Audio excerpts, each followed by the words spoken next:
Hello বন্ধুরা, career space YouTube চ্যানেলে আপনাদের সকলকে স্বাগত জানাই। আশা করি আপনারা সবাই ভালো আছেন।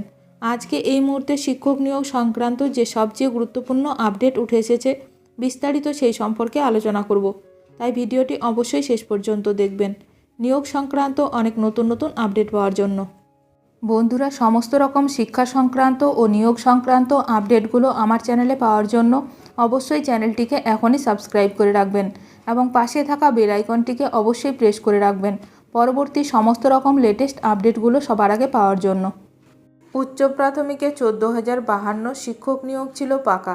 এবার সুপ্রিম কোর্টে মামলা, নিয়োগ কি হবে? ফের মামলার গেরোয় উচ্চ প্রাথমিকের 14,052 পদে শিক্ষক নিয়োগ। ফের সুপ্রিম কোর্টে গড়ালো নিয়োগ মামলার জল। কলকাতা হাইকোর্টের নির্দেশে উচ্চ প্রাথমিকে 14,052 নিয়োগ একরকম পাকা ছিল। এরই মধ্যে ফের মামলায় ঝুলে গেল নিয়োগ। সুপ্রিম কোর্টের দ্বারস্থ বঞ্চিত চাকরিপ্রার্থীরা।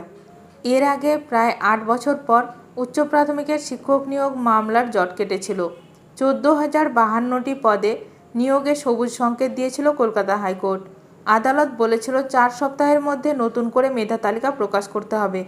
আরও 4 মাসের মধ্যে নিয়োগ প্রক্রিয়া সম্পন্ন করতে হবে। এই অবস্থায় বেশ কিছু বঞ্চিত চাকরিপ্রার্থী সুপ্রিম কোর্টের দ্বারস্থ হয়েছেন। সুপ্রিম কোর্টে মামলা দায়ের করেছেন একাধিক বঞ্চিত চাকরিপ্রার্থীরা। মূলত 3টি অভিযোগ তুলে মামলা করা হয়েছে: নিয়োগে অনিয়ম, সংরক্ষণ নীতি লঙ্ঘন, আপডেট শূন্য পদে নিয়োগের দাবি করা হয়েছে। কেন অনিয়ম নিয়ে 14,052 শূন্য পদে নিয়োগ, সেই প্রশ্ন তুলে মামলা করা হলো সুপ্রিম কোর্টে। সুপ্রিম কোর্টে মামলা দায়ের করল রাজীব ব্রহ্ম সহ একাধিক বঞ্চিত চাকরিপ্রার্থী। 14,052টি পদে শিক্ষক নিয়োগে সবুজ সংকেত দিয়েছিল কলকাতা হাইকোর্ট। মেধা তালিকা থেকে বাদ 1,463 যুক্ত করে নতুন মেধা তালিকা প্রকাশের নির্দেশ দেওয়া হয়। 14,052 জনের মেধা তালিকা প্রকাশ করতে নির্দেশ দেওয়া হয় এসএসসিকে। আগামী 4 সপ্তাহের মধ্যে এই কাজ সম্পূর্ণ করতে হবে। পরের 4 সপ্তাহে কাউন্সেলিংয়ের কাজ সম্পূর্ণ করার নির্দেশও দেওয়া হয়েছিল। আগেই সুপ্রিম কোর্টে ক্যাভিয়েট দায়ের করেছিল এসএসসি।